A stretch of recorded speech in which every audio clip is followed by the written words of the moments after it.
بسم اللہ الرحمن الرحیم الحمد للہ والصلاة والسلام علی سیدنا رسول اللہ وعلی آلہ واصحابہ اجمعین۔ کل جو مسئلہ ہمارا آخری تھا وہ تھا خزاں کا۔ خزاں کی تین قسمیں بتائی گئی تھی۔ ایک ہے خزاں مبرم، یعنی ایسی خزاں یا پھر ایسی تقدیر جو نہیں ٹالی جا سکتی، جیسے قوموں پہ عذاب تھا اس کو ٹالا نہیں گیا، اسی طرح موت ہے، آنا ہے تو بس آ کے رہیں گی۔ لیکن حدیث شریف میں جو الفاظ آئے ہیں کہ دعا خزاں مبرم کو بھی ٹال دیتی ہے، تو اس سے مبرم سے مراد جس طرح شارحین نے لکھا ہے اور مشاہدات کے ذریعے بات معلوم ہوئی ہے، وہ ایسی خزاں ہے جو معلق ہی ہے لیکن مبرم کی طرح ہے، جو اکابر اولیاء اللہ کے ہاتھ میں ہوتی ہے، وہ اس کو بہتر طریقے سے صحیح طریقے سے اولیاء اللہ کیا کرتے ہیں، جو اکابرین ہوتے ہیں وہ دونوں میں سے کوئی ایک فیصلہ لے سکتے ہیں۔ یعنی معلق ہے کا مطلب یہ ہے کہ دائیں بھی جا سکتی بائیں بھی جا سکتی، مطلب یہ ہے کہ اچھا بھی ہو سکتا برا بھی ہو سکتا، تو جو زیادہ بہتر ہے وہ کر دیتے ہیں۔ اب یہ جو دوسری قسم تھی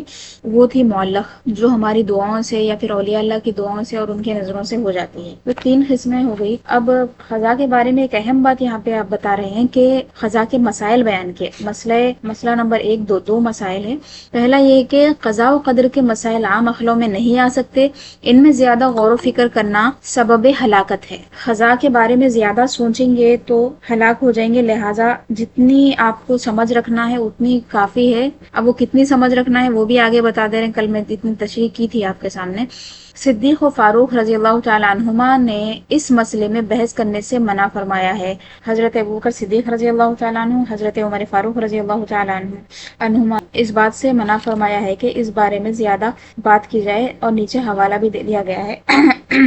الفاظ ہے اولا لکم ان کتم لتوجبون اتانی الروح الامین فقال اخرج علی امتک یا محمد فقد احدثت۔ صحابہ میں سے 40 آدمی ایک ساتھ جمع ہوئے جو جبر و قدر کے بارے میں گفتگو کر رہے تھے کہ تقدیر کیا ہے، کیا لکھا ہوا ہے، کیسا ہے، انسان کے قبضے میں کتنی بات ہے۔ تو ان 40 میں حضرت ابوبکر عمر بھی تھے رضی اللہ عنہ۔ تو حضرت روح الامین جبریل علیہ السلام نازل ہوئے اور فرمانے لگے اے محمد صلی اللہ علیہ وسلم، آپ اپنی امت کے پاس جائیں کیونکہ انہوں نے ایک نئی بات کی ہے، فقط احدث فخرج علیہ فی ساعۃ لم یکن یخرج علیہم فیہا۔ رسول اللہ صلی اللہ علیہ وسلم ایسے وقت میں اپنے صحابہ کے پاس تشریف لے گئے، عام طور پہ اس وقت نہیں جاتے تھے، یعنی نمازوں کے اوقات نہیں تھے، نہ کوئی ایسا موقع تھا جس میں رسول اللہ صلی اللہ علیہ وسلم صحابہ کے ساتھ بیٹھتے تھے، جیسے کوئی ان کے درمیان فیصلہ کرنا ہو یا کوئی بھی، جیسے فجر کے بعد بھی اکثر رسول اللہ صلی اللہ علیہ وسلم بیٹھتے تھے اور صحابہ اپنے خواب رسول اللہ صلی اللہ علیہ وسلم کو سنایا کرتے تھے، تو کوئی ایسا ٹائم نہیں تھا، لیکن حضور تشریف لے گئے تو صحابہ کو عجیب سا لگا کہ یہ ٹائم پہ رسول اللہ صلی اللہ علیہ وسلم کیوں تشریف لائے، تو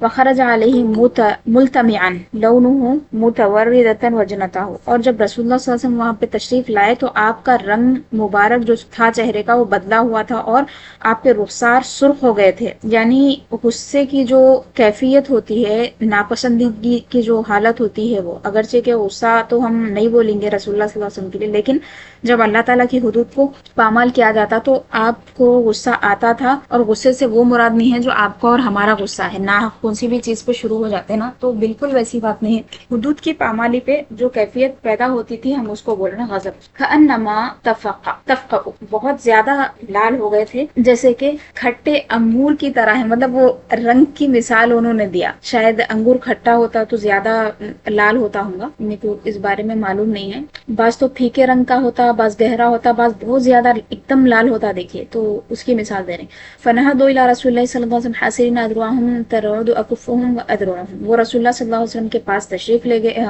حاضر ہوئے، اور ان کی حالت یہ تھی کہ ان کے ہاتھ کپ کپا رہے تھے، ان کے بازو کاپ رہے تھے کہ حضور آج آ گئے، کیا بات ہے، اور انہوں نے کہا کہ ہم اللہ اور اس کے رسول صلی اللہ علیہ وسلم کی بارگاہ میں توبہ کرتے ہیں۔ تو حضور نے فرمایا، جو عبارت میں نے پڑھی تھی وہ حدیث کے کلمات تھے، حضور نے فرمایا کہ تمہارے لیے زیادہ بہتر ہوتا کہ تم اس بارے میں خاموش ہو جاتے۔ مفہوم اس کا یہی ہے، میرے پاس روح الامین آئے تھے، انہوں نے کہا کہ آپ اپنی امت کے پاس جائیے اے محمد صلی اللہ علیہ وسلم، فقد احدثت، انہوں نے ایک نئی بات کہی ہے جو پہلے نہیں ہوئی۔ اسی طرح اور ایک حدیث بھی نیچے آئی ہے۔ اس کے بعد حضرت یہاں پہ فرماتے ہیں متن میں آ جائیے، ما و شما کس گنتی میں، ما و شما یعنی فارسی کا لفظ ہے، ما یعنی ہم سب، نحنو، شما یعنی آپ سب، ما و شما یعنی میں اور ہم اور آپ کس گنتی میں ہیں، اتنا سمجھ لو کہ اللہ تعالیٰ نے آدمی کو مثل پتھر اور دیگر جمادات کے بے حس و حرکت نہیں پیدا کیا، بلکہ اس کو ایک نوع اختیار دیا ہے، یعنی اللہ تعالیٰ نے ایک خاص قسم کا اختیار انسان کو دیا ہے۔ اگر ہم صرف اختیار دیا ہے بول دیں گے تو مطلب کیا ہو جائے گا؟ آدمی مرنے سے اپنے آپ کو روک سکتا ہے اگر اس کے پاس پورا اختیار ہے تو نہیں، بعض چیزوں میں اختیار نہیں ہے اس کو، جو اللہ تعالیٰ کی تقدیر کی حتمیت کو بتاتا ہے کہ تقدیر ہے۔ تو کیا فرمائے کہ پتھروں کی طرح، جمادات کی طرح نہیں ہے کہ اس میں حص و حرکت نہیں ہے، بلکہ اس کے اندر ایک نوع اختیار ہے کہ ایک کام چاہے کرے چاہے نہ کرے، اور اس کے ساتھ ہی عقل بھی دی ہے۔ اللہ تعالیٰ نے اختیار بھی دیا ہے، عقل بھی دی ہے کہ بھلے برے، نفع نقصان کو پہچان سکے، اور ہر قسم کے سامان اور اسباب مہیا کر دیے ہیں۔ ایسا بھی نہیں ہے کہ اللہ تعالیٰ عقل بھی دے دیا، اختیار بھی دے دیا، لیکن اسباب نہیں دیا کہ آدمی پریشان ہے کیا کرے کیا نہ کرے۔ تو اسباب بھی دیا، سامان بھی مہیا کر دیا، دنیا کے اندر رکھا، لوگوں کے بیچ رکھا، چیزیں آدمی کما سکتا ہے، برت سکتا ہے، استعمال کر سکتا ہے، معاملات کر سکتا ہے، اس کو کہیں سے بھی مجبور یا پریشان کر کے نہیں چھوڑا کہ جب کوئی کام کرنا چاہتا ہے اسے اسی قسم کے سامان مہیا ہو جاتے ہیں، اور اسی بنا پر اس پر مواخذہ ہے۔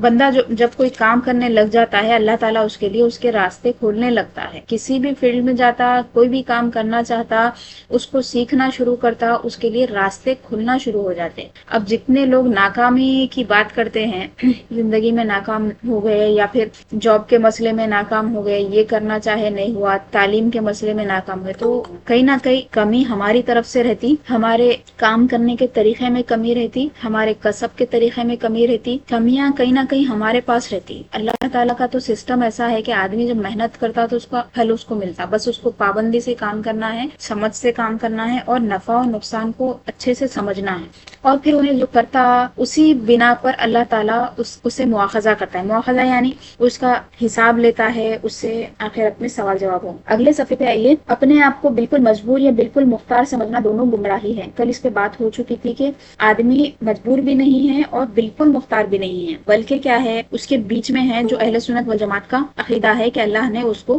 اختیار دیا ہوا ہے خاص قسم کا، اور بعض چیزیں ایسی ہیں جس پہ صرف اور صرف اللہ تعالیٰ کا اختیار ہے، جیسے انسان کو پیدا کرنا یا پھر انسان کو مارنا، اور بہت ساری چیزیں ہیں۔ ایسا نہیں ہے کہ انسان اپنی خواہش سے پیدا ہوا اور اپنی خواہش سے مرے گا۔ دوسرا مسئلہ بتا رہے ہیں آپ کہ برا کام کر کے تقدیر کی طرف نسبت کرنا اور مشیت الہی کے حوالے کرنا بہت بری بات ہے، بلکہ حکم یہ ہے کہ اچھا کام کرے اسے من جانب اللہ کہے، اور برائی سرزد ہو اس کو شامت نفس تصور کرے۔ بعض لوگ جو کرتے ہیں کہ برائی ہو گئی، سب ہو گیا، تو اپنے نفس کو برا بھلا کہنے کے بجائے جان دو بھائی قسمت میں تھا، اس واسطے واقعی تو پریشان ہو رہے، یہ بات غلط ہے، آداب کے خلاف ہے۔ برائی کوئی چیز ہو گئی ہے، برائی سرزد ہو گئی، گناہ ہو گیا، مسئلہ خراب ہو گیا، تو اپنے آپ کی طرف منسوب کرنا، میری کمی کی وجہ سے یہ ہوا، اللہ تعالیٰ تو راستے دکھایا تھا، اللہ تعالیٰ، ہاں بعض چیزیں ایسی ہوتی جو آپ کے پورا اچھا کرنے کے بعد بھی خراب ہوتی، وہ آزمائش والی چیزیں رہتی، لیکن دونوں میں فرق کرنا ضروری ہے۔ تو اچھا کام کر کے اللہ تعالیٰ کی جانب منسوب کرنا ہے، اور اگر برا ہو گیا تو اپنے نفس کی طرف منسوب کرنا ہے۔ جیسے آیت مبارکہ بھی یہاں پہ دیے ہیں، ما اصابک من حسنۃ فمن اللہ، آپ کو اگر کوئی اچھی چیز پہنچے تو وہ کس کی طرف سے ہے؟ اللہ کی طرف سے ہے، اور اگر کوئی بری چیز پہنچے، کوئی خرابی ہو جائے، فمن نفسک، تمہارے نفس کی وجہ سے، نفس کی خرابی کی وجہ سے۔ اور پھر جنات نے جو کہا تھا، جنات سورہ جن کی آیت ہے، جب رسول اللہ صلی اللہ علیہ وسلم کی ولادت مبارکہ کے وقت ان کو آسمان پہ نہیں آنے دیا جا رہا تھا، وہ آسمان پہ جا کے فرشتوں کی باتیں سنتے تھے اور کاہنوں کو آ کے بتاتے تھے۔ کاہن یعنی جو یہ غیب کی باتیں بتاتے، اور یہ جو بابا ٹائپ کے لوگ رہتے نا، یہ غیر مسلموں کی بات کر رہی ہوں میں، مسلمانوں کی نہیں۔ ہاں اگر مسلمان گمراہ ہے تو وہ بھی گمراہی ہے، تو وہ کاہن بولتے اس کو۔ اولاد ہوتی نہیں ہوتی، انسان کب تک زندہ رہے گا، کب جاب ملتی ہے آپ کو، آپ کے رزق میں کشادگی ہوں گی، آپ کنگال ہو جائیں گے، سب واہیات باتیں تھوڑے سے اپنے سے اضافے کر کے شیطانوں سے سن کے وہ سناتے تھے۔ تو شیطانوں کو یہ شہاب ثاقب آسمان پہ سے پڑھ رہے تھے، تو اس وقت کا ان کا کلام ہے یہ جو سورہ جن میں واقعہ ذکر ہے۔ تو انہوں نے کہا کہ وَأَنَّا لَا نَدْرِي أَشَرٌ أُرِيدَ بِمَنْ فِي الْأَرْضِ أَمْ أَرَادَ بِهِمْ رَبُّهُمْ رَشَدًا۔ دیکھیے جنات کا ادب ہے یہ اللہ تعالیٰ کے ساتھ۔ ان لوگوں کیا بول رہے ہیں، ہمیں نہیں پتا کہ زمین والوں کے ساتھ کوئی برائی کا ارادہ کیا گیا ہے، اللہ نے کیا نہیں بولے، برائی کا ارادہ کیا گیا ہے، مجہول سے فاعل کو ذکر نہیں کرے۔ اس کے بعد بولے یا پھر ان کے رب نے ان کے لیے کوئی بھلائی چاہی ہے۔ تو تو اللہ تعالیٰ افعال کا پیدا کرنے والا ہے، یہ عقیدہ ہے. اور دوسرا اہم عقیدہ یہ ہے کہ جو بھی اچھائی ہے اس کو اللہ کی طرف منسوب کرنا ہے. سب سے بڑی اچھائی تو انسان کی یہ ہے کہ وہ اللہ تعالیٰ کو مانے، اسلام. تو اب اس اچھائی کو بھی ہم اللہ کی طرف منسوب کرتے ہیں کہ اللہ تعالیٰ کی توفیق سے، اس کے فضل سے، اس کی رحمت سے ہم مسلمان، اس کے حبیب صلی اللہ علیہ وسلم کے فضل سے، رحمت سے ہم کلمہ گو ہیں. اس کے بعد عقیدے کی طرف آ جائیے. عقیدہ نمبر 25 اللہ تعالیٰ کی ذات و صفات کے بارے میں عقائد چل رہے تھے. اللہ تعالیٰ جہت و مکان و زمان و حرکت و سکون و شکل و صورت و جمی حوادث سے پاک ہے. اللہ تعالیٰ کے لیے ہم سمت بھی ثابت نہیں کر سکتے. جہت یعنی سمت، اور مکان یعنی، مکان کا مطلب ہے مکان، زمان یعنی زمانہ. کوئی مکان وہ تو آپ جگہ بھی بول سکتے، سمجھے، کوئی جگہ، کوئی زمانہ. اسی طرح اللہ تعالیٰ کی ذات سے ہم حرکت و سکون کو بھی منسوب نہیں کر سکتے. جیسے کہ بعض گمراہوں کا یہ عقیدہ ہے کہ اللہ تعالیٰ نے زمین و آسمان کو 6 دنوں میں بنایا. فی ستۃ ایام ثم استوى علی العرش جو ہے نا، تو اس کے بارے میں وہ کیا کہتے ہیں، 6 دن میں اللہ تعالیٰ بنایا، نعوذ باللہ من ذالک. اس کے بعد اللہ تعالیٰ آرام کر رہا ہے، عرش پر بیٹھ گیا اور جسم کو ثابت کرتے. تو یہ عقائد ابھی بھی موجود ہیں بہت سارے لوگوں کے. تو یہ غلط عقیدے ہیں. ہمارا عقیدہ یہ کہ اللہ تعالیٰ کے لیے حرکت و سکون نہیں ہے، اور اسی طرح شکل و صورت بھی نہیں ہے، اور اللہ تعالیٰ تمام حوادث سے پاک ہے. اور صورت نہیں ہے بھی نہیں بولیں گے ہم، کیونکہ رسول اللہ صلی اللہ علیہ وسلم نے فرمایا کہ رأیت ربی فی احسن صورہ، معراج میں نے اپنے رب کو بہترین صورت میں دیکھا. وہ صورت سے مراد کیا ہے، وہ جو رسول اللہ صلی اللہ علیہ وسلم نے مراد لیا وہی مراد ہے، ہمیں نہیں معلوم.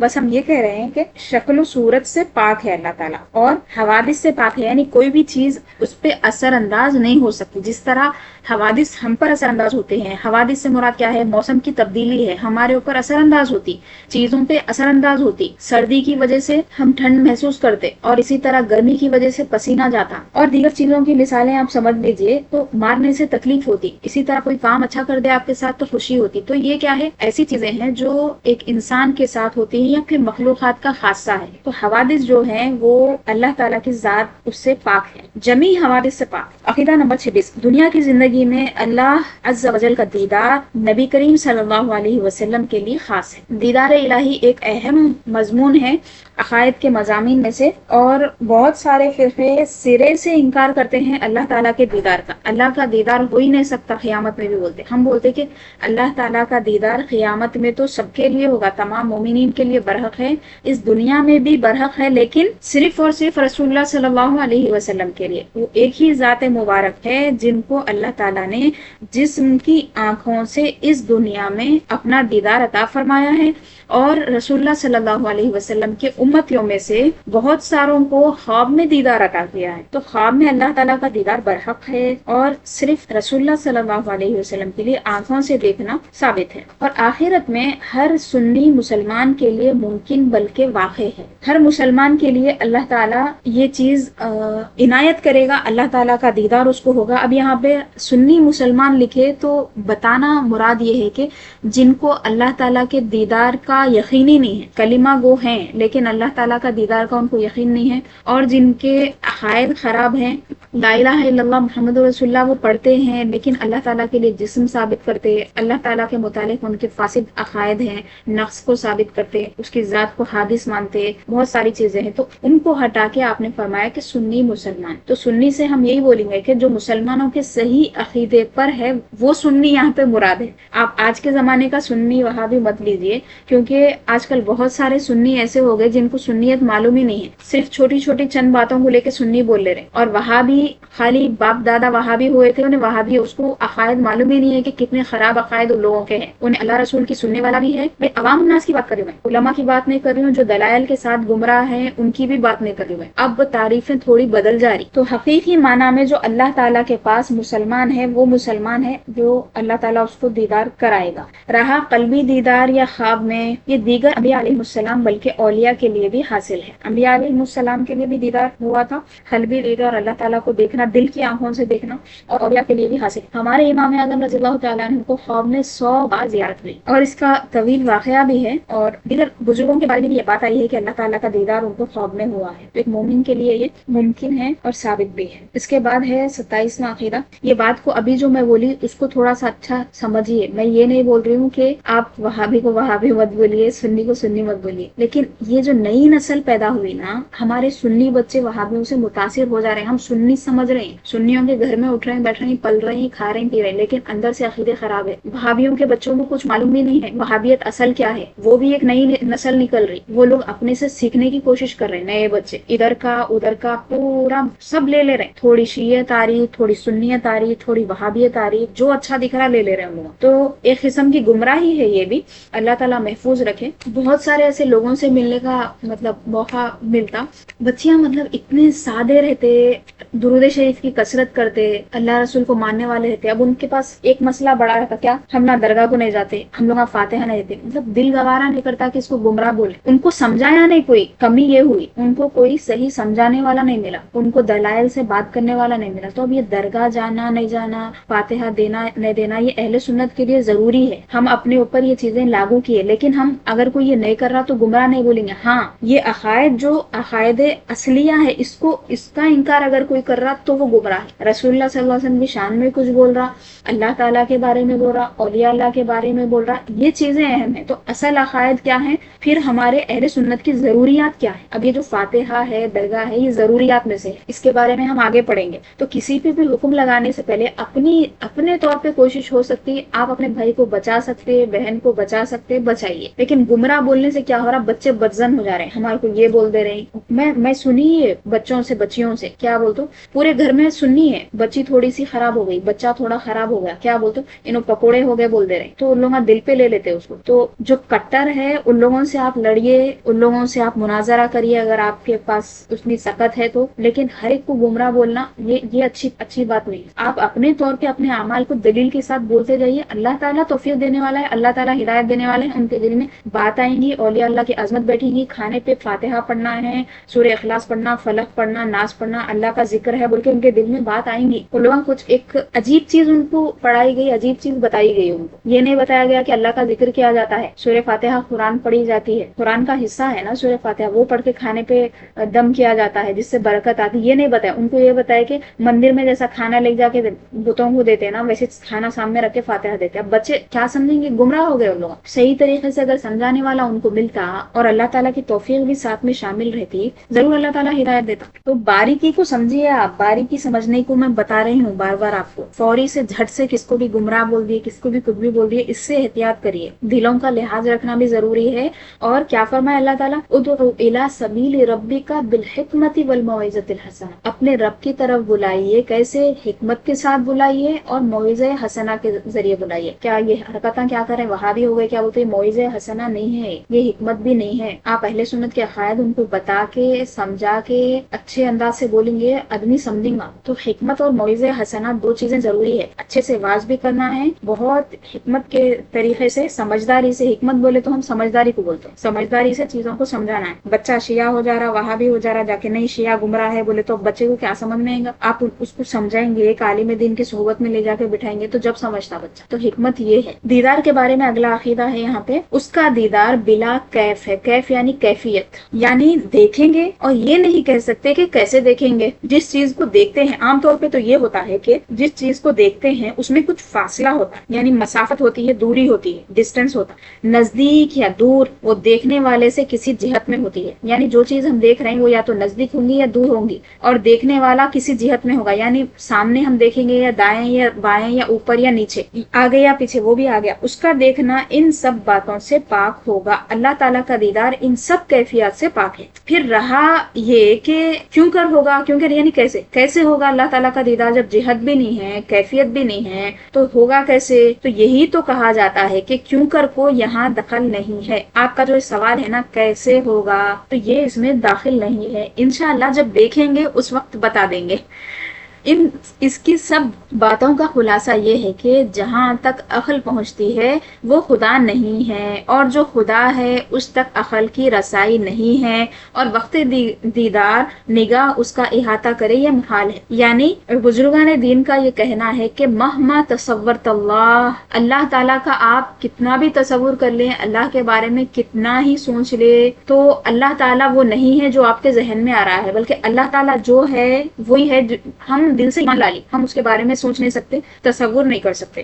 مہما تصورت اللہ فی بالک فانہ منزہ عن ذلک، اللہ تعالیٰ کے بارے میں آپ جتنا بھی چاہے سوچے تصور کریں، اللہ تعالیٰ اس سے پاک ہے، منزہ ہے. یہ کس کا قول ہے؟ ائمہ کرام میں سے کسی کا قول ہے یہ. اس کے بعد میں ایک اہم بات یہ بتائے کہ وقت دیدار نگاہ اس کا احاطہ کرے، یہ ممکن نہیں ہے. اللہ تعالیٰ کا دیدار تو ہوگا لیکن نگاہیں اس کا احاطہ نہیں کر سکتی. یہ ایک قاعدہ ہے جو قرآن مجید میں اللہ تعالیٰ نے بیان فرمایا ہے کہ لا تدرکہ الابصار، آنکھیں یا بصارتیں اس کو ادراک نہیں کر سکتی، اس کو گھیر نہیں سکتی. اس کے بعد فرمایا وہو یدرک الابصار، اور وہی ہے جو آنکھوں کو یا پھر بصارتوں کو احاطہ کیے ہوئے ہے. وہ اللطیف الخبیر، اور وہی ذات لطیف ہے اور خبیر ہے. لطیف یعنی لطف فرمانے والی ہے، خبیر یعنی سب چیزوں کی جانکار ہے، ہر چیز کا اس کو علم ہے، اس کی خبر ہے. اس کے بعد عقیدہ نمبر 28 پہ آئیے. وہ جو چاہے اور جیسا چاہے کرے، کسی کو اس پر قابو نہیں. اللہ تعالیٰ جو چاہتا ہے وہ کرتا ہے، جیسے چاہتا ہے یعنی جس طریقے سے وہ کام چاہتا ہے ویسے ہوتا ہے. اس پر کسی کو قابو نہیں، یعنی کوئی اس پہ کنٹرول نہیں کر سکتا یا اس سے کام نہیں کروا سکتا. اللہ تعالیٰ خود کام کرتا ہے اور کرواتا، کسی کو اس پر قابو نہیں، اور نہ کوئی اس کے ارادے سے اسے باز رکھنے والا ہے. اللہ تعالیٰ کا جو ارادہ ہے وہ ہو کے رہنے والا ہے، اس کو کوئی روک نہیں سکتا. ان ربک فعال لما یرید، بے شک آپ کا رب جو چاہتا ہے وہ کرتا ہے. اللہ تعالیٰ جو ارادہ فرماتا ہے وہ کرتا ہے، اس کو کوئی روکنے والا نہیں ہے.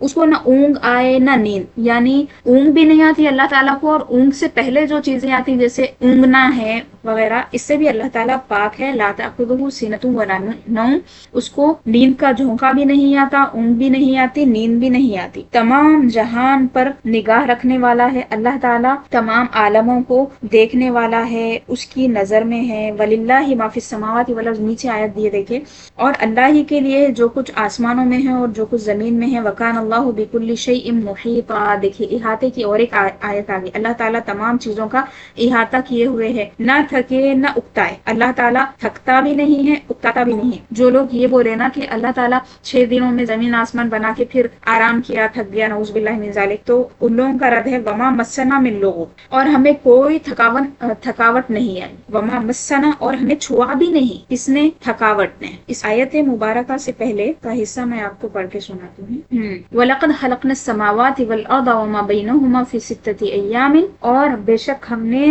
آسمانوں کو اور زمین کو ایسی بڑی تخلیق کی اللہ تعالیٰ نے، آسمانوں اور زمینوں کی. وما بینہما، اور جو کچھ اس کے بیچ میں ہے، آسمان زمین کے بیچ میں، کتنے؟ 6 دنوں میں بنایا ہے. وما مسنا من لغوب، اور ہمیں تھوڑی سی بھی تھکان چھوئی بھی نہیں. یہ اللہ تعالیٰ کی قدرت ہے. فاصبر علی ما یقولون، اے حبیب صلی اللہ علیہ وسلم آپ صبر فرمائیں اس پر جو یہ کہتے ہیں اللہ تعالیٰ کے بارے میں. وسبح بحمد ربک، اور اپنے رب کی تسبیح بیان فرمائیں. قبل طلوع الشمس وقبل الغروب، سورج کے طلوع ہونے سے پہلے اور غروب سے پہلے.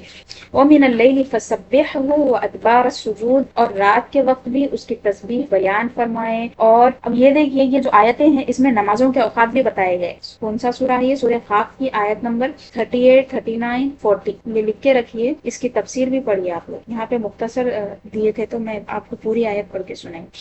اس کے بعد ہے نہ تھکے نہ اکتائے، تمام عالم کا پالنے والا ہے. سورہ فاتحہ میں آپ نے پڑھا بچہ بچہ یہ جانتا ہے الحمدللہ رب العالمین، رب العالمین ہے، تمام عالموں کا رب ہے اور اسی کے لیے تمام تعریفیں ہیں. ایک عالم نہیں بلکہ تمام عالموں کا ذکر فرما دیا. ماں باپ سے زیادہ مہربان، حلم والا اللہ تعالیٰ کی رحمت کی اگرچہ کوئی مثال نہیں ہے، لیکن انسانی ذہنوں میں سب سے زیادہ رحم کرنے والے ماں باپ ہیں. اس لیے ماں باپ سے مثال دی گئی کہ اللہ تعالیٰ کی رحمت جو ہے وہ والدین کی رحمت و محبت سے بھی زیادہ ہے. الرحمن الرحیم، نیچے آیت یہ سورہ فاتحہ کی بہت ساری جگہوں پہ بھی آئی ہے. ویسے اللہ تعالیٰ انتہائی رحم فرمانے والا ہے اور رحیم ہے. اب یہ دونوں میں تھوڑا سا فرق بھی بتاتے ہیں مفسرین کرام. رحمان الدنیا، اللہ تعالیٰ دنیا میں سب پہ رحم فرمانے والا ہے، وہ رحمان ہے، یعنی کافروں، مشرکوں، مسلمانوں سب کے اوپر اللہ تعالیٰ رحم کرنے والا ہے، کیونکہ سب اللہ کے بندے ہیں. اللہ کو مان رہے ہیں، نہیں مان رہے ہیں، انکار کر رہے ہیں، شریک ٹھہرا رہے ہیں، سب کے لیے رحمان ہے. لیکن یہ جو رحیم ہے نا، رحیم میں جو رحمت ہے وہ آخرت میں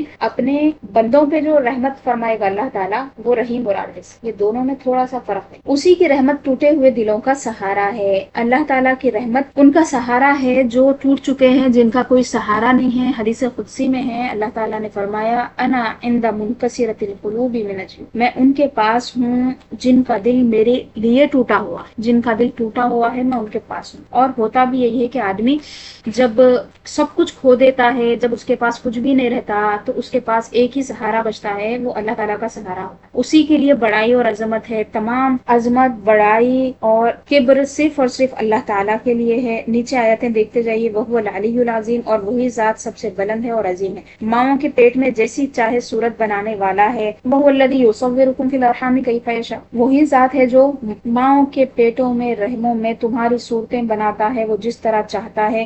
گناہوں کو بخشنے والا ہے، غفار ہے، غفور ہے، توبہ قبول کرنے والا ہے، تواب ہے، قہر و غضب فرمانے والا ہے۔ آیت نمبر 5 دیکھیے، غافر الذنب وقابل التوب شدید العقاب، گناہوں کو معاف بھی کرنے والا ہے، توبہ قبول کرنے والا ہے، اور سخت عذاب فرمانے والا ہے۔ اس کی پکڑ نہایت سخت ہے۔ ان اخذ ربک لشدید، اس پہ آیت نے دی، جس سے جس سے بے اس کے چھڑائے کوئی چھوٹ نہیں سکتا۔ اللہ تعالیٰ اگر عافیت دے، اللہ تعالیٰ عذاب سے چھٹکارا دے، تو ہی آدمی اللہ تعالیٰ کے عذاب سے بچ سکتا ہے۔ ان اخذہ علیم شدید، ایک جگہ فرمایا، اور ایک جگہ ان بطش ربک لشدید، اللہ تعالیٰ کی سخت بہت پکڑ ہے۔ وہ چاہے تو چھوٹی چیز کو وسیع کر دے اور وسیع کو سمیٹ دے، جس کو چاہے بلند کر دے اور جس کو چاہے پست کر دے، ذلیل کو عزت دے دے اور عزت والے کو ذلیل کر دے۔ یہ اللہ تعالیٰ کے ہاتھ میں ہے۔ وَتُعِزُّ مَن تَشَاءُ وَتُذِلُّ مَن تَشَاءُ بِيَدِكَ الْخَيْرُ إِنَّكَ عَلَى كُلِّ شَيْءٍ قَدِيرٌ، بے شک تو ہی ہے جو جس کو چاہے عزت عطا فرماتا ہے اور تو جس کو چاہتا ہے ذلیل کرتا ہے، تیرے ہاتھ میں بھلائی ہے، بے شک تو ہر چیز پر قادر ہے۔ یہ ان دعاؤں میں سے ہیں جو اللہ تعالیٰ نے رسول اللہ صلی اللہ علیہ وسلم کو سکھائی اور فرمایا ہے کہ قل، اے حبیب آپ اس طرح فرمائیں، جس طرح والدین کے لیے دعا جو بتائی گئی، وقل رب ارحمہما کما ربیانی صغیرا، اسی طرح یہ آیت مبارکہ میں بھی قل کا لفظ آیا ہے، قل اللہم مالک الملک تؤتی الملک من تشاء وتنزع الملک ممن تشاء وتعز من تشاء وتذل من تشاء بیدک الخیر انک علی کل شیء قدیر۔ تو یہ ان دعاؤں میں سے ہونا چاہیے جو روز مرہ کی دعائیں ہیں، ہم لوگ نمازوں کے بعد جو دعائیں کرتے ہیں، اس دعا کو بھی اس میں شامل کرنا چاہیے۔ جس کو چاہے راہ راست پر لائے اور جس کو چاہے سیدھی راہ سے الگ کر دے، یعنی ہدایت دینے والا اور گمراہ کرنے والا اللہ تعالیٰ ہے۔ فإن اللہ یضل من یشاء ویہدی من یشاء، اللہ تعالیٰ جس کو چاہتا ہے گمراہ فرماتا ہے اور جس کو چاہتا ہے ہدایت دیتا ہے۔ ومن یضلل اللہ فما له من ہاد ومن یہد اللہ فما له من مضل، اللہ تعالیٰ جس کو چاہے گمراہ کر دے اور جس کو گمراہ کر دے، وہ کوئی اس کو ہدایت نہیں دے سکتا۔ اللہ کی طرف سے اگر گمراہی ہو گئی کسی کی تو پھر کوئی اس کو ہدایت نہیں دے سکتا، اور اللہ جس کو ہدایت دے دے کوئی بھی اسے گمراہ نہیں کر سکتا۔ جسے چاہے اپنا نزدیک بنا لے اور جسے چاہے مردود کر دے، یعنی دور کر دے، رد کر دے۔ جسے جو چاہے دے اور جو چاہے چھین لے، یعنی دینے والا بھی وہی ہے، چھیننے والا بھی وہی ہے، معطی وہی ہے۔ جو آیت میں ابھی پڑھ چکی تھی وہ نیچے آئی، دیکھیے دوبارہ سے پڑھیے، ان اللہ لا یظلم مثقال ذرہ، بے شک اللہ تعالیٰ، عدل و انصاف کی بات آ رہی ہے، اس کے بارے میں فرما رہے ہیں کہ وہ جو کچھ کرتا ہے یا کرے گا عدل و انصاف ہے، ظلم سے پاک ہے۔ اللہ تعالیٰ رتی بھر بھی کسی کے اوپر ظلم نہیں کرتا، نہایت بلند و بالا ہے اور سب کو محیط ہے۔ اللہ تعالیٰ سب کا احاطہ کیے ہوئے ہے، اس کا کوئی احاطہ نہیں کر سکتا۔ نفع و ضرر اسی کے ہاتھ میں ہے، بندوں کو نفع پہنچانا اور نقصان پہنچانا اسی کے ہاتھ میں ہے۔ حدیث شریف میں اس کی تفصیل اس طرح آئی کہ پہلے آیت مبارکہ پڑھ لیتے ہیں، وَإِن يَمْسَسْكَ اللَّهُ بِضُرٍّ فَلَا كَاشِفَ لَهُ إِلَّا هُوَ، اگر اللہ تعالیٰ آپ کو تھوڑی سی بھی کوئی ضرر پہنچا دے تو اس کو دور کرنے والا کوئی نہیں ہے سوائے اللہ کے، اللہ چاہے تو اللہ ہی اسے دور کرے گا۔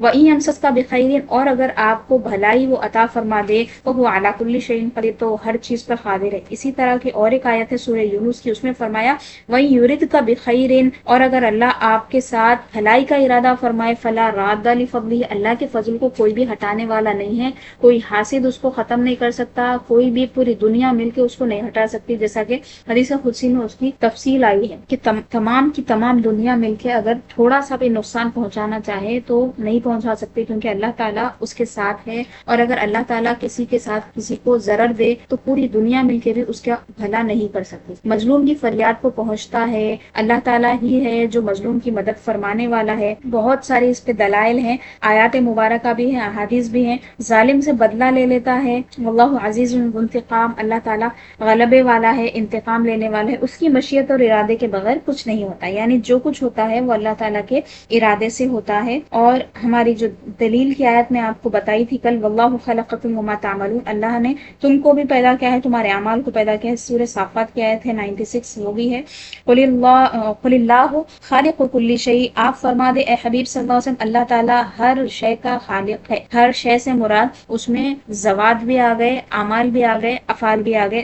ذات کی جمع ذوات ہے، یعنی انسان کو بھی اللہ نے پیدا کیا ہے، اس کے افعال کو بھی اللہ تعالیٰ نے پیدا فرمایا ہے. اچھا، فریاد کو پہنچتا ہے تو وہ آیت مبارکہ ہے، دیکھیے امن یجیب المضطر اذا دعاہ ویکشف السوء، کون ہے وہ جو مضطر کی، بے چین کی، پریشان کی دعائیں سنتا ہے، ویکشف السوء، اور برائی کو دور فرما دیتا ہے. یعنی پریشانی کے موقع پہ جب آدمی اللہ تعالیٰ کو پکارتا ہے، اللہ تعالیٰ اس کی دعا سنتا ہے، لیکن اس کے بارے میں بھی اس کا بھی ایک ادب بتایا گیا ہے. رسول اللہ صلی اللہ علیہ وسلم نے فرمایا کہ جب تم کشادگی کی حالت میں اللہ تعالیٰ سے دعا کرتے رہو گے، تمہارے اچھے دن جب چل رہے ہوں گے، تمہاری خوشی کے دن جب چل رہے ہیں، اس وقت بھی تم اللہ تعالیٰ سے اگر دعا کرتے رہو گے، جس وقت تمہارے اوپر پریشانی آئے گی وہ دعائیں تمہاری اللہ تعالیٰ قبول فرمائے. تو ویسے تو اللہ تعالیٰ سب کی دعائیں سنتا ہے، لیکن دعا کے آداب بھی بتائے گئے. اللہ تعالیٰ مظلوم کی فریاد کو پہنچتا ہے، ظالم سے بدلہ لیتا ہے. اس کی مشیت اور ارادے کے بغیر کچھ نہیں ہو سکتا، مگر اچھے پر خوش ہوتا ہے، خوش یعنی راضی ہوتا ہے، اور برے سے ناراض ہوتا ہے. اچھے کام کرنے سے اللہ تعالیٰ کی رضامندی حاصل ہوتی ہے، برے سے ناراضگی. اس کی رحمت ہے کہ ایسے کام کا حکم نہیں فرماتا جو طاقت سے باہر ہے، یعنی اللہ تعالیٰ نے انسانوں کو انہی چیزوں کا مکلف بنایا ہے، انہی چیزوں کا حکم دیا ہے جو انسان کر سکتے ہیں. اب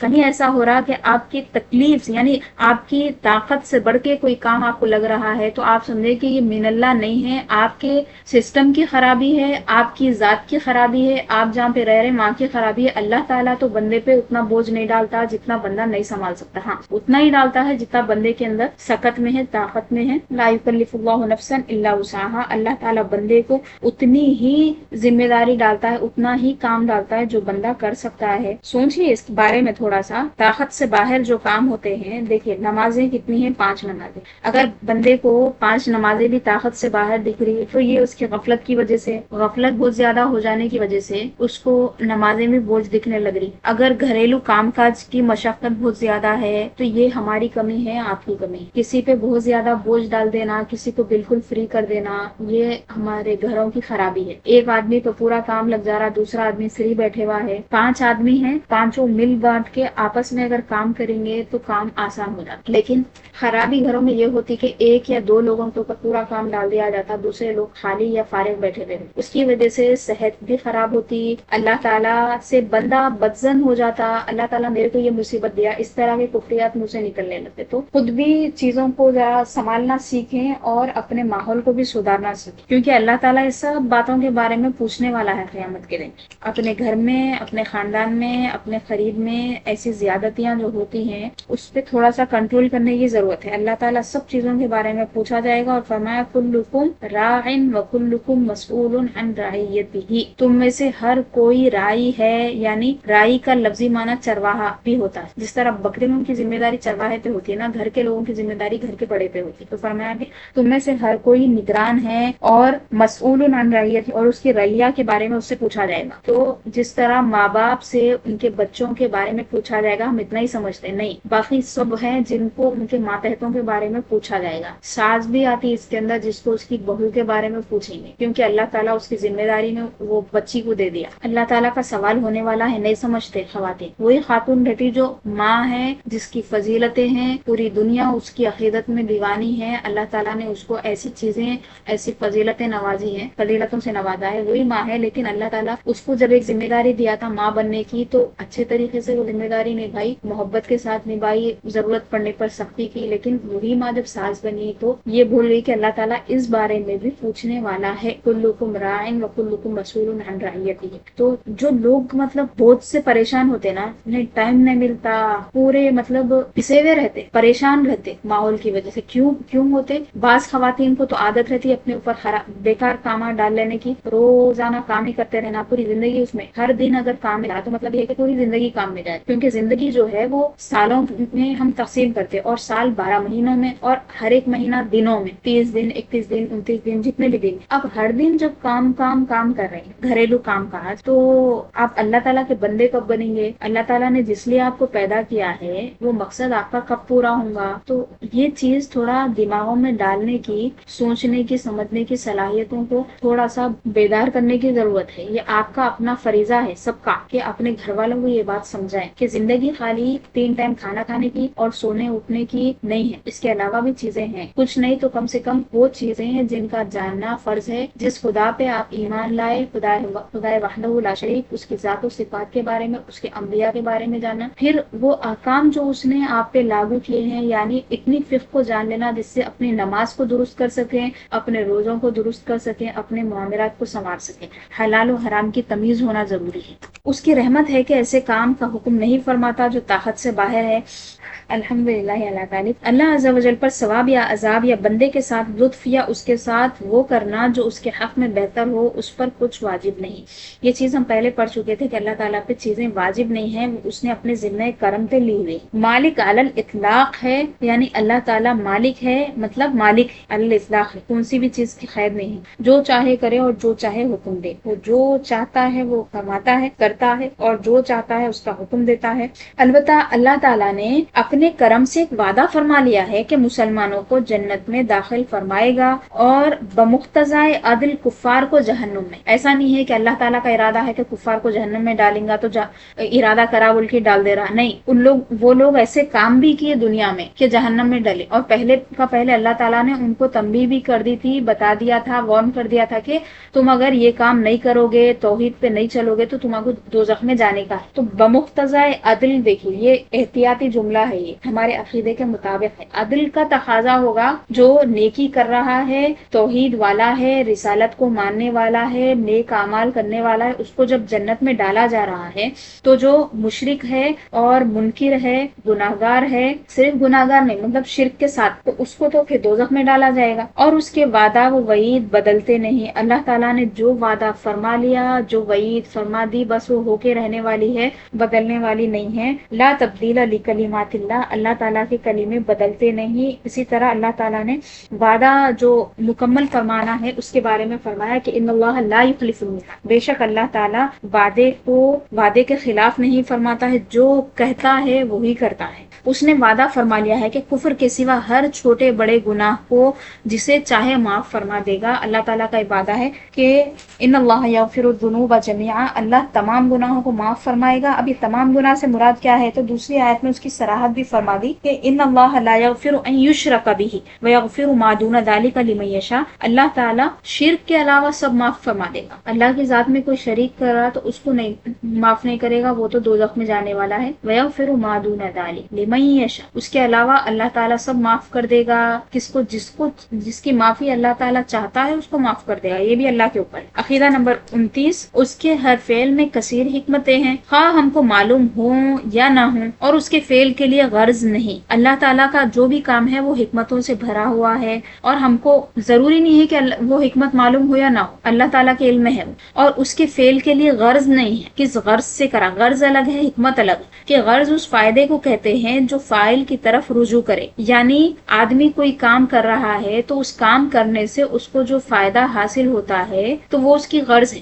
یعنی آپ یہاں پہ یہ کلاس جوائن کرے، یہ آپ کا فعل ہے، تو اس کی غرض کیا ہے؟ علم حاصل کرنا، تو آپ کو کوئی خاص قسم کا علم حاصل ہو رہا ہے، یہی آپ کی غرض ہے۔ تو یہ اس طرح کی کوئی غرض اللہ تعالیٰ کے افعال میں نہیں ہے۔ غرض اس فائدے کو کہتے ہیں جو فاعل کی طرف رجوع کرے، یعنی کام کرنے والے کو جو فائدہ ملے اس کو غرض کہتے ہیں، نہ اس کے فعل کے لیے غایت ہے کہ غایت کا حاصل بھی وہی غرض ہے۔ اب دیکھیے آپ کی غرض کیا ہوئی؟ علم حاصل کرنا۔ آپ جب یہ کلاس ختم کر لیں گے تو آپ کی غایت کیا ہوئی؟ وہ علم حاصل ہو گیا آپ کو، یعنی غرض جو تھی غایت بھی وہی ہو گئی۔ لہٰذا اللہ تعالیٰ کے فعل کے لیے نہ غرض ہے نہ غایت ہے، اور نہ اس کے افعال علت و سبب کے محتاج ہے۔ اس کو حاجت نہیں ہے اس بات کی کہ اس کے فعل کی کوئی علت ہو، کوئی سبب ہو۔ بلا سبب کے بھی ہو سکتا ہے، بلا علت کے بھی ہو سکتا ہے۔ جس طرح حضرت عیسیٰ علیہ السلام کو اللہ تعالیٰ نے بغیر باپ کے پیدا کیا، عام طور پہ وہاں پہ علت ہوتی ہے اس کے بعد میں، یعنی کوئی بھی بچہ جب پیدا ہوتا ہے تو اس کے ماں باپ ہوتے ہیں، دونوں ہوتے ہیں، پھر اس کے بعد میں بچے کی پیدائش ہوتی ہے۔ اللہ تعالیٰ نے اس سے ہٹ کے ان کو اولاد عطا فرما دی۔ اسی طرح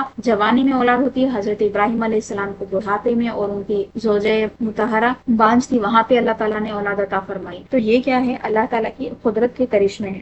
اس نے اپنی حکمت بالغہ کے مطابق عالم اسباب میں مسببات کو اسباب سے ربط فرما دیا ہے. اللہ تعالیٰ نے کیا کیا؟ اس دنیا کو ہم کیا بولتے ہیں؟ عالم اسباب. ایسی دنیا جو اسباب پہ ٹکی ہوئی ہے. اللہ تعالیٰ نے یہاں پہ لوگوں کو بھیجا ہے، دنیا میں اتارا ہے، انسانوں اور جنات کو، اور کیا کیا ہے؟ ان کے لیے اسباب پیدا فرما دیے. یعنی اس طرح کرو گے تو ایسا ہوگا، اگر ایسا کرو گے تو ایسا ہوگا، ایسا نہیں کرو گے تو ایسا ہوگا. یعنی چیزوں پر چیزوں کو باندھ دیا ہے، ربط کر دیا ہے، ایک دوسرے سے فوائد اور نقصانات کو متعلق فرما دیا ہے، جوڑ دیا ہے. تو یہ عالم اسباب میں چیزیں ایک دوسرے سے مربوط ہیں، جڑی ہوئی ہیں.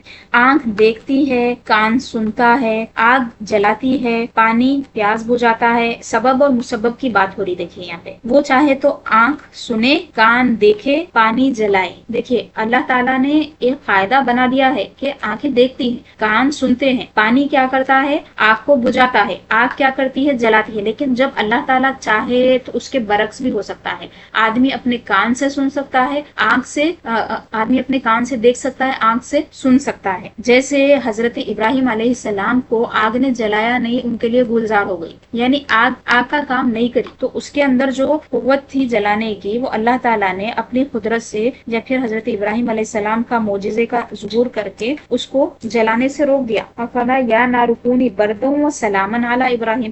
آگ تو برد نہیں ہوتی، آگ گرم ہوتی. اللہ نے کیا فرمایا؟ کونی بردا، تو ٹھنڈی ہو جا. صرف ٹھنڈی نہیں ہو جا، وہ سلاما علی ابراہیم، الٹا حفاظت کرنے والی بھی ہوگی، ابراہیم علیہ السلام کی حفاظت بھی کرنے والی ہوگی. اچھا ایک آپ جملہ معترضہ سمجھیے اس کو. ایک بات مجھے یاد آئی، ابراہیم علیہ السلام جو آگ میں ان کو ڈالا گیا تھا، اس متعلق ابو داؤد شریف کی حدیث ہے کہ رسول اللہ صلی اللہ علیہ وسلم نے فرمایا کہ تم وزغ کو جب دیکھو تو اس کو مار دو. وزغ یعنی چھپکلی. فرمایا کہ تم اس کو دیکھو تو مار دو، کیونکہ جب ابراہیم علیہ السلام کو آگ میں ڈالا گیا تو کوئی بھی ایسی مخلوق نہیں تھی، یعنی چرند پرند وغیرہ میں سے، جو ابراہیم علیہ السلام کے ساتھ نہ تھی. یعنی سب ساتھ تھے، سب آگ بجھانے کی کوشش کر رہے تھے، لیکن چھپکلی تھی جو ہوا سے اس کو آگ بڑھانے کی کوشش کر رہی. دیکھیے آگ اتنی بڑی تھی کہ ایک طویل عرصے تک جلائی گئی. ایک مسئلہ تو آپ سمجھ گئے، اس کو مارنا کیوں ہے، یہ بات تو ہوگی. حضور نے اس کو فاسق بھی فرمایا، ابو داؤد شریف کی حدیث ہے یہ. لیکن میں آپ کو یہاں پہ ایک بات سمجھانا چاہ رہی ہوں کہ آدمی جو کام کرتا ہے نا اپنے ارادے سے، اس کی بڑی اہمیت ہوتی ہے. اگرچہ وہ کام کر سکے یا نہ کر سکے، اس نے پھونکا، آگ بڑھانے کی کوشش کی، انہیں ہے اتنی سر کی آگ ہے اتنی بڑی، لیکن اس کی جو خرابی تھی اس کی سزا اس کو بھگتنا پڑا. کامیاب تو نہیں ہوئی، انہیں نہ ہو سکتا. تو انسان کو کوئی کام کرنے سے پہلے اپنی حیثیت کو بھی دیکھنا چاہیے. اب وہی اور ایک واقعہ آپ دیکھ لیجئے، حضرت یوسف علیہ السلام کو جب مصر کے بازار میں بیچا جا رہا تھا تو ایک بڑھیا بھی خریدنے آئی تھی. بولی لگ رہی تھی، لوگ لاکھوں کروڑوں دینے کے لیے تیار تھے. اب بوڑھی کیا دے سکتی تھی؟ کچھ بھی نہیں دے سکتی تھی. لیکن اچھا کام ہو رہا تھا، وہ کام میں وہ بوڑھی شامل ہو گئی، تو اس کو تو کوئی گالیاں نہیں پڑے. تو کام کر رہے ہیں تو اچھوں کے ساتھ ہو جانا چاہیے. اور ایک میں آپ کو مثال دیتی ہوں، اللہ تعالیٰ کے ذکر کی مجالس کے بارے میں جو حدیث شریف ہے، تفصیلی حدیث ہے، اس کے بارے میں کیا فرمایا کہ فرشتے اتنے زیادہ آ جاتے ہیں. فرشتے اللہ تعالیٰ کے خاص قسم کے فرشتے گھومتے رہتے ہیں، طوافین ہیں، وہ طواف کرتے رہتے ہیں. جہاں اللہ کے ذکر کی مجلس دکھتی ہے، دو لوگ بیٹھ کے بھی اگر ذکر کریں تو اللہ کے ذکر کی مجلس ہے. یہ سمجھ لیجیے آپ، کوئی جلسے جلوس کی بات نہیں ہو رہی ہے. اللہ کا ذکر جہاں کیا جا رہا ہے، ہم لوگ اللہ کا ذکر کر رہے ہیں، یہ بھی ذکر کی مجلس ہے. فرشتے سروں سے لے کے آسمان تک بیچ میں جگہ نہیں چھوٹتی، اتنے بھر جاتے ہیں. پھر اللہ کی بارگاہ میں جا کے بولتے ہیں اے اللہ تیرا ذکر کر رہے تھے، یہ کیا کہہ رہے تھے؟ تو اللہ تعالیٰ فرشتے کہیں گے اے اللہ تیری جنت کو مانگ رہے تھے، تیرے عذاب سے پناہ مانگ رہے تھے. تو اللہ تعالیٰ کہے گا کیا انہوں نے میری جنت کو دیکھا ہے؟ کیا انہوں نے دوزخ کو دیکھا ہے؟ تو وہ کہیں گے نہیں. اگر دیکھتے تو کیا ہوتا؟ فرشتے کہیں گے اے اللہ اگر تیری جنت کو دیکھتے تو اور شدت سے مانگتے تھے، دوزخ کو اگر دیکھتے تو شدت سے پناہ مانگتے تھے. تو اللہ تعالیٰ فرمائے گا کہ گواہ رہو قد غفرت لہم، میں نے ان سب کو معاف کر دیا ہے. فرشتے کہیں گے اے اللہ ان فیہم فلانا، اس میں ایک آدمی ایسا بھی تھا، پورے تو اللہ والے تھے، علم کے واسطے آئے تھے، ذکر کے واسطے آئے تھے، لیکن ایک آدمی ایسا بھی تھا جو راستے میں اپنا کام کرنے جا رہا تھا، جاتے جاتے ان کے بیچ میں آ کے بیٹھ گیا. تو اللہ تعالیٰ کی شان کریم ہے، اس کو الگ نہیں کرتا اللہ تعالیٰ. تو اللہ کیا فرمائے گا ہم القوم لا یشقی بہم جلیس، یہ ایسی قوم ہے، یعنی اللہ کا ذکر کرنے والی قوم ایسی قوم ہے کہ ان کے ساتھ بیٹھنے والا بھی بدبخت نہیں رہتا. تو اللہ والوں سے، نیکوکاروں سے تعلق بنانے کا فائدہ یہ ہے، اسے تعلق ہونا آخرت ہو جائے. اور یہ اللہ سے تعلق لگانا اور اپنا ایک کامل پیر رہنا، کامل مرشد رہنا اس واسطے ضروری ہے تاکہ وہ اللہ تعالیٰ کے قریب پہنچا سکے اور نجات کا ذریعہ بن سکے. کرا کچھ بھی نہیں، وہ لوگ تو ذکر کر رہے تھے، انہیں نہیں کرا، گزر رہا تھا بیچ میں آگے بیٹھ گیا، خالی بات سن لیا، ان کی صحبت میں بیٹھ گیا، اس کا بیڑا پار ہو گیا۔ تو اچھا کام اچھا ہوتا ہے اگرچہ کہ تھوڑی مقدار میں بھی کیا جائے، اور برا کام برا ہوتا ہے اگرچہ کہ تھوڑا کیا جائے۔ آنکھ دیکھتی ہے، کان سنتا ہے، آگ جلاتی ہے، پانی پیاس بجھاتا ہے۔ وہ چاہے تو، اگر اللہ تعالیٰ چاہے تو آنکھ سنے، کان دیکھے، پانی جلائے، آگ پیاس بجھائے۔ اگر اللہ نہ چاہے تو لاکھ آنکھیں ہوں، دن کو پہاڑ نہ سوجے، کروڑ آگے ہوں، ایک تنکے پر داغ نہ آئے۔ یعنی محاورتاً فرما رہے ہیں اللہ تعالیٰ چاہے تو 1,00,000 آنکھیں مل کے بھی دن کی روشنی میں پہاڑ کو نہ دیکھ سکے، اور بہت ساری آگ ہو اس کے باوجود ایک تنکے پر بھی داغ نہ آ سکے۔ کس قہر کی آگ تھی جس میں ابراہیم علیہ السلام کو کافروں نے ڈالا، کوئی پاس نہ جا سکتا تھا، گوفن میں رکھ کر پھینکا۔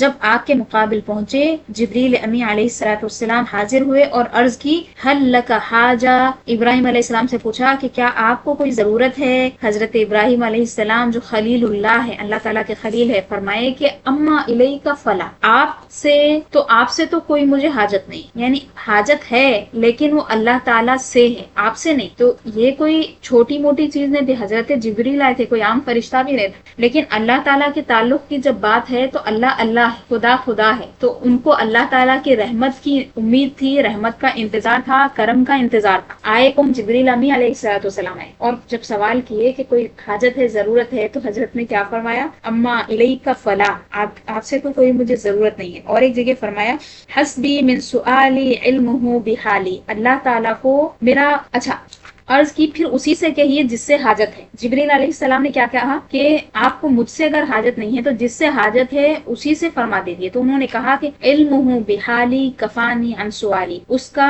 میرے حال کو جاننا ہی کافی ہے، میرے سوال کرنے کی ضرورت نہیں ہے، اللہ تعالیٰ کو معلوم ہے میں کس حال میں۔ ارشاد ہوا یا نار کونی بردم وسلام علی ابراہیم، اے آگ سیدھا آگ کو حکم ہو گیا تو ٹھنڈی ہو جا، ابراہیم پر سلامتی والی ہو جا، علی نبینا وعلی جمیع الانبیاء علیہ الصلوۃ والسلام۔ اس ارشاد کو سن کر روئے زمین پر جتنی آگیں تھی سب ٹھنڈی ہو گئی کہ شاید مجھے سے فرمایا جاتا ہو۔ اور یہ تو ایسی ٹھنڈی ہوئی کہ علماء فرماتے ہیں کہ اگر اس کے ساتھ وہ سلامن کا لفظ نہ فرما دیا جاتا تو ابراہیم پر ٹھنڈی اور سلامتی ہو جاتا، اتنی ٹھنڈی ہو جاتی کہ اس کی ٹھنڈک ایذا دیتی، یعنی بردن صرف ٹھنڈک کو بولتے، سلامن یعنی سلامتی والی، تکلیف نہیں دینے والی۔ تو صرف اگر بردن ہوتا تو ابراہیم علیہ السلام کے اوپر بہت زیادہ آگ ٹھنڈی ہو جا سکتی تھی جس سے تکلیف بھی ہو، لیکن اللہ تعالیٰ نے سلامن فرمایا تھا تو وہ حفاظت کرنے والی بھی ہو گئی۔ آیت کا بیان یہاں پہ اللہ تعالیٰ کی ذات و صفات کے متعلق ختم ہو۔ صلی اللہ تعالی علی خیر خلق سیدنا محمد و آلہ وصحبہ اجمعین، الحمدللہ۔